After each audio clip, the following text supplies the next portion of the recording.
now continuing the period of kings by looking at King Solomon, who is the son of David. We concluded our last section by looking at the final years of David and how he gave everything he had to the Lord, and he also gave warnings to his son and exhorted him to serve the Lord. The story now is picked up with Solomon in both the King's account and in Chronicles. What I'd like you to do is take the timeline out, and I'd like you to notice the bullet points that we have for Solomon, and I want you to see where we are headed, because Solomon is going to build the temple. He's very well known for this, and he's going to be offering a great prayer of dedication in 2 Chronicles chapter 6, and God's going to respond. It's beautiful. And yet God also gives Solomon warnings about the importance of following his laws. And Solomon, at the end of his life, tragically marries foreign women and starts worshiping their gods. And God is going to bring judgment against Solomon. And that's why you'll see on the timeline, it is with Solomon that the kingdom then divides, because God announces that he's going to bring judgment against his son. And so the judgment is going to come during Rehoboam, and that then is going to lead to the division of the kingdom. So look at the bullet points that we have for Solomon. First of all, notice that Solomon, the arrow continues from David to Solomon. That is showing dynastic succession. We have the picture of a temple with the glory cloud. This is really what he's known for. He is the temple building king, and God chose him for this. It says, builds the temple in Jerusalem. God's glory fills the temple. He's a wise king because he asked God for wisdom at the beginning, but many wives and idols. And then we have the last bullet point, the kingdom torn away from his son Rehoboam. You see the arrow that points after Solomon? There's an arrow. That arrow is really trying to indicate dynastic succession, and that then traces that blue line on the lower part of the timeline. But we're also going to have a northern kingdom with Jeroboam as our first king. And that then leads to a time of the divided kingdom where we have a northern kings and we have southern kings. It gets a little bit complicated at times, but having the timeline in front of you will help. I'd also like you to take out your map to look at the map for the United Kingdom. This will be the last time we're looking at this map because we're about to move to the divided kingdom. Notice that Saul's kingdom was fairly small, and then David expanded the kingdom. There were military victories, and the kingdom expands even further under Solomon. And this really is a time of the flourishing of the kingdom. There's a lot of wealth that comes into Jerusalem. We have tribute from the nations coming in.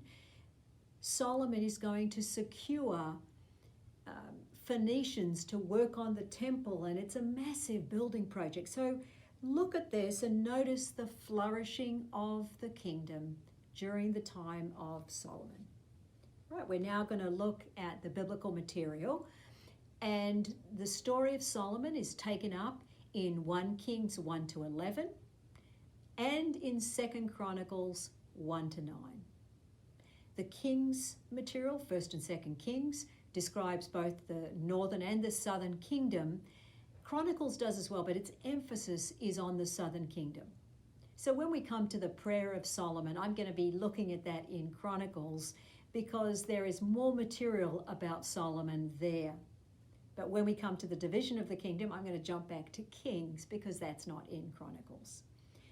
So first of all, if you could turn to the opening chapters of Kings and notice that in chapter 1, Solomon is anointed as king, and David gives him a charge about warnings of following the Lord, the importance of it. And I'm going to read from chapter 2, verses 3 and 4. He says to Solomon, "Keep the charge of the Lord your God to walk in his ways, to keep his statutes, his commandments, his ordinances, his testimonies, according to what is written in the law of Moses, that you may succeed in all that you do." And look at the next verse. "So that the Lord may carry out his promise, which he spoke concerning me, saying, if your sons are careful of their way to walk before me in truth with all their heart and with all their soul, you shall not lack a man on the throne. God had given the promise to David, and now we find out here that it is the son who is going to be the recipient of the promise is required to obey God's laws. And this makes a lot of sense, because God had already told David that the kingdom would be an everlasting kingdom, and that the Davidic king, his son, would rule over the kingdom of the Lord. And you need to have a righteous king following God's laws, ruling over the kingdom of the Lord. Therefore, the obedience of Solomon is going to be necessary in order for him to be the recipient of the blessings. In these chapters, in the opening chapters 1 to 3, there are several deaths that take place as the kingdom is being consolidated and those disloyal to David are being killed. And then in chapter 3, we have this prayer of Solomon. And the prayer of Solomon, God's going to give him a warning in this prayer as well. But the prayer of Solomon is also taken up in 2 Chronicles chapter 1, and that's where I'm turning. We're looking now at the narrative in 2 Chronicles chapter 1. Remember that we finished with David in 1 Chronicles chapter 29. So 2 Chronicles, it begins with Solomon as king. God exalts him. He's under God's blessing. He prays to God. He seeks the Lord, and God appears to him. And Solomon asks God for wisdom, and God promises to give him wisdom, and he promises he's going to bless him with a lot of resources as well. Then in chapter 2, Solomon plans to build the temple. And he's going to build his own palace, and he secures Phoenicians. These are the artisans and the maritime traders, the traders that are able to use ships to transport items. And so he secures the Phoenicians, and he enters into an alliance with the king of Tyre, and he's going to secure gold and artisans to work on the temple.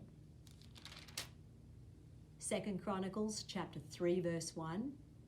In this verse, we are given the location of the temple, which is Mount Moriah. Well, Mount Moriah recalls two key stories in the Old Testament, one to do with Abraham and one to do with David. The story of Abraham is in Genesis 22, when Abraham offered up his son, and God then provided a substitute as the burnt offering. That was in the region of Moriah. And then the other story, 1 Chronicles chapter 21, is when David bought the threshing floor from the Jebusite, and that also is Mount Moriah.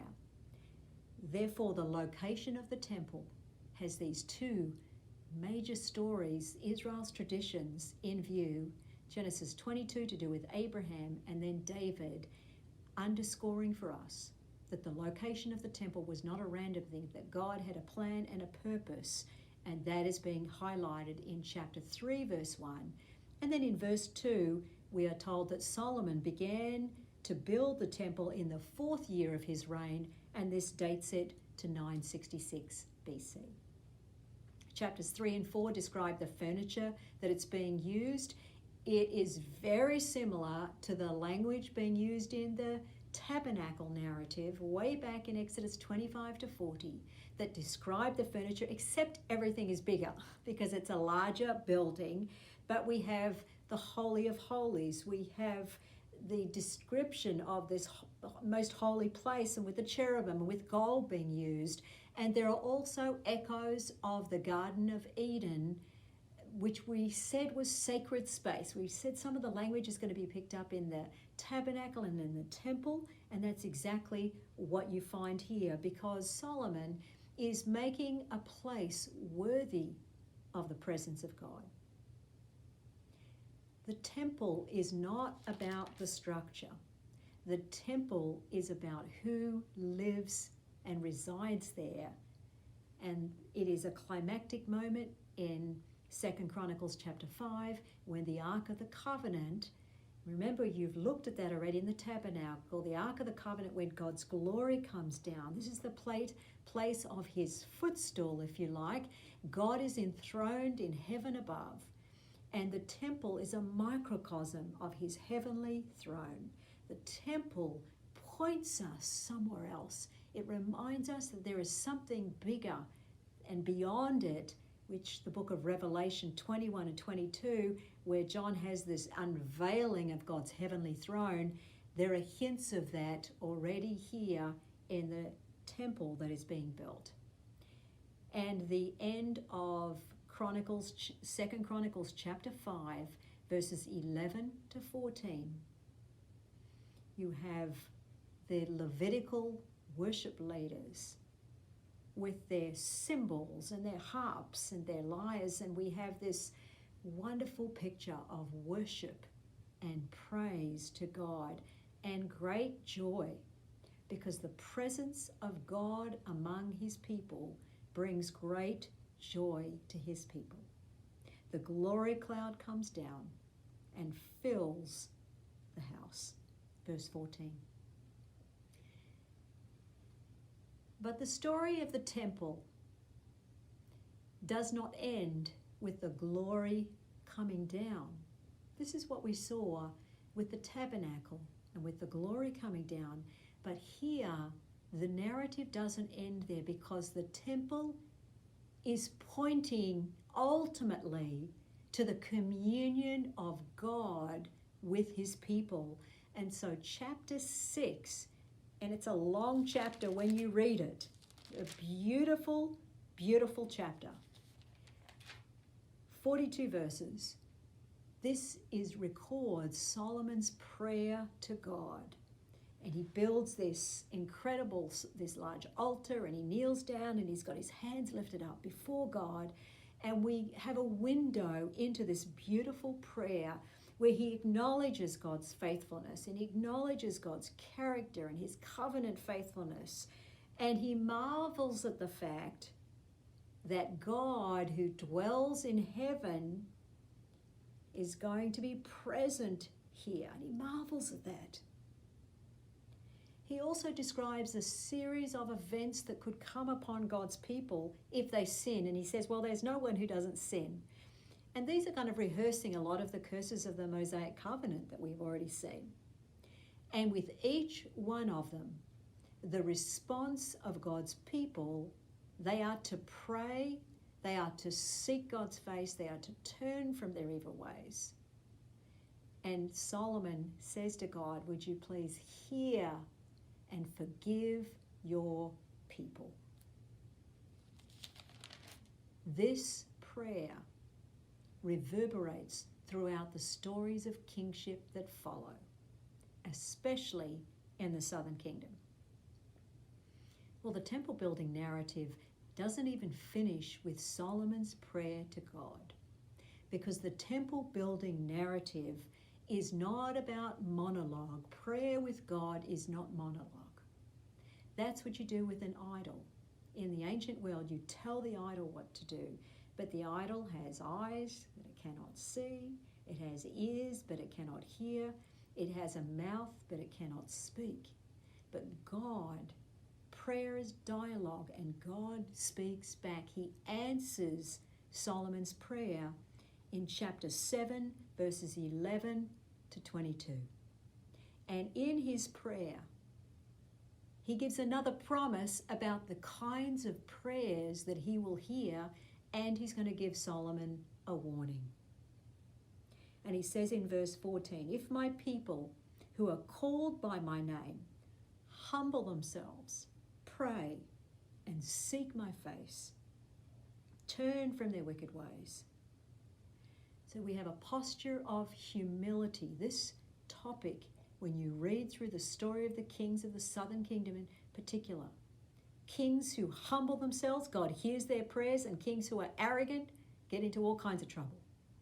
If they will humble themselves, pray and seek my face. You're going to see this when we come to Jehoshaphat, who is faced with a military battle, and yet he seeks God's face, and he calls the entire community to prayer and to fasting. And turn from their wicked ways. Repentance is absolutely central. Turning, and then what do we have is God's promise.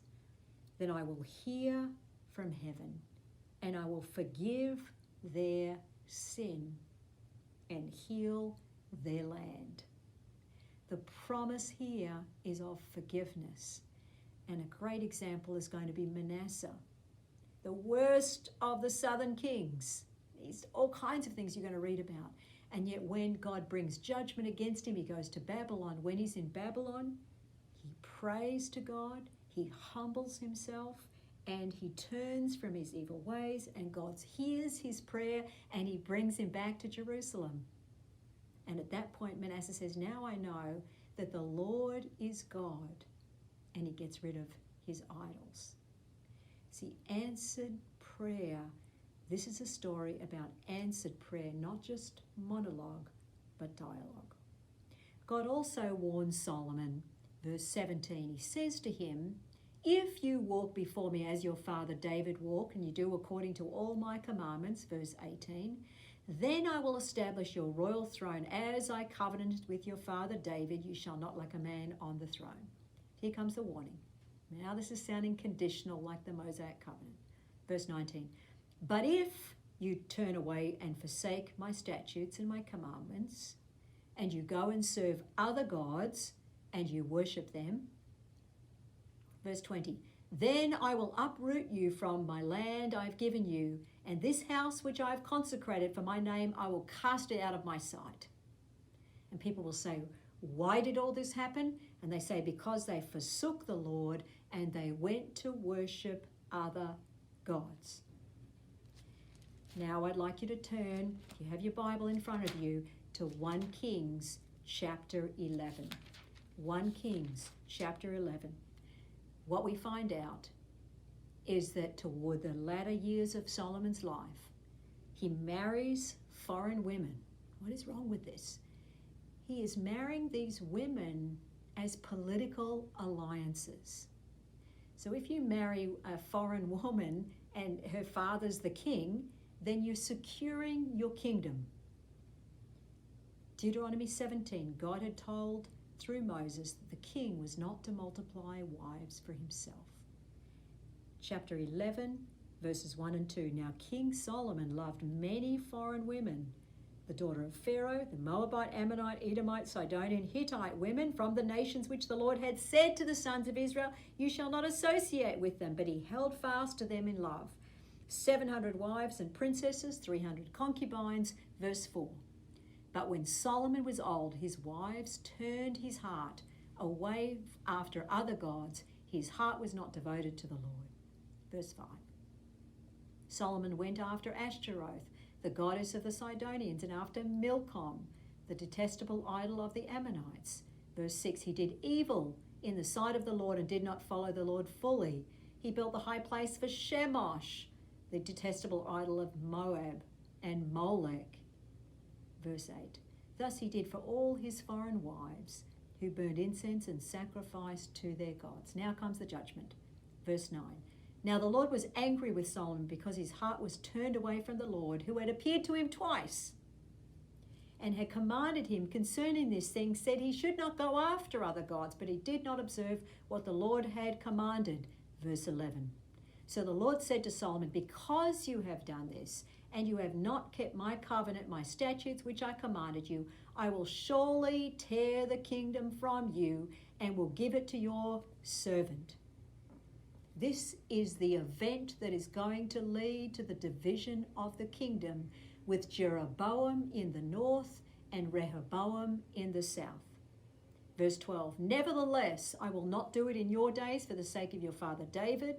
I will tear it out of the hand of your son. We're going to pick up this story with Rehoboam because the kingdom is going to be torn away from him when Jeroboam and 10 tribes move up to the north. Verse 13. However, I will not tear away all the kingdom. Why? Because God made promises to David. I will give one tribe to your son for the sake of my servant David and for the sake of Jerusalem. That chapter then describes another prophecy with Ahijah the prophet, and this is then going to lead to the division of the kingdom. We're going to talk about the division of the kingdom next, and we're going to look at the reign of the northern kingdom beginning with Jeroboam. And believe me, it does not get any better.